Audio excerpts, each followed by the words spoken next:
పూజ చేసి దాని మీద వంట చేస్తే తినదంటే ఈవిడ. అదే నిజమైతే రైతు భూమి పూజ చేసే వరి పండిస్తున్నప్పుడు నువ్వేం తినకూడదు? మరి తినేస్తున్నావే. షాపుల్లోంచి నువ్వు బ్యాగులు తీసుకొచ్చినప్పుడు దాని మీద ఎవరి ఫోటోలు ఉంటున్నాయి? వారి ఇష్టదైవం ఫోటోలే ఉంటున్నాయి. మరి ఎలా తెచ్చుకుంటున్నావు? ఉదయం ఉదయం నువ్వు షాపుకి వెళ్ళి 1 కేజీ షుగర్ కావాలని అంటే ఫస్ట్ వాళ్ళు షాప్ తెరిచి ఏం చేస్తారు? తమ ఇష్టదైవానికి మొక్కి షాప్ అంతా తిప్పి మళ్ళీ తర్వాత డబ్బుల పెట్టెలో కూడా ఆ తర్వాతే కదా నీకు ఇస్తున్నారు. ఆ లెక్క ప్రకారం నువ్వు ఏ షాపులో ఏం కొనకూడదుగా, మరి ఎందుకు కొంటున్నావు? చివరికి కటింగ్ షాప్కి వెళ్తే కూడా వాడు పూజ చేయకుండా కట్ చేయట్లేదు, ఎందుకు కట్ చేయించుకుంటున్నావు?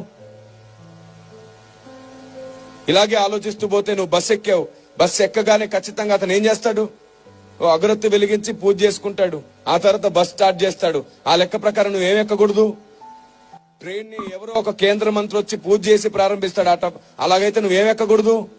ఇలా ఆలోచిస్తే నువ్వు వేసుకున్న బట్టలు ఏదో ఒక షాప్ లో పూజ చేసినాక అమ్మారు, అప్పుడు నువ్వేం వేసుకోకూడదు. చూసారా? ఈ వీచే గాలి ఉంది చూసారు, ఈ గాలిని హైందవ సహోదరులు వాయుదేవుడా అని మొక్కుతారు. అప్పుడు నువ్వు ఏం పీల్చకూడదు. అప్పుడు కదా చచ్చూరుకుంటావు.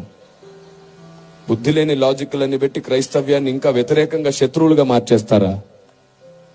సువార్తకి ఇంకా ఆటంకంగా నిలబడతారా?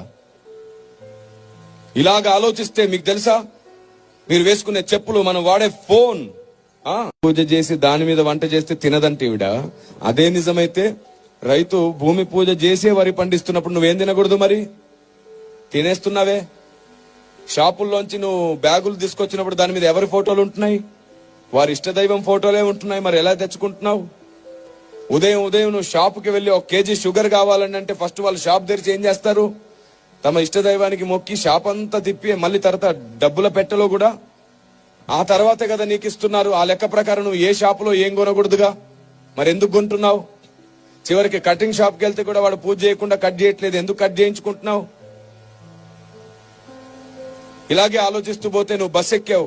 బస్సు ఎక్కగానే ఖచ్చితంగా అతను ఏం చేస్తాడు? ఓ అగరొత్తి వెలిగించి పూజ చేసుకుంటాడు. ఆ తర్వాత బస్ స్టార్ట్ చేస్తాడు.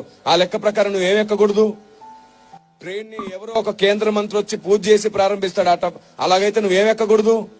ఇలా ఆలోచిస్తే నువ్వు వేసుకున్న బట్టలు ఏదో ఒక షాప్ లో పూజ చేసినాక అమ్మారు, అప్పుడు నువ్వేం వేసుకోకూడదు. చూసారా? ఈ వీచే గాలి ఉంది చూసారు, ఈ గాలిని హైందవ సహోదరులు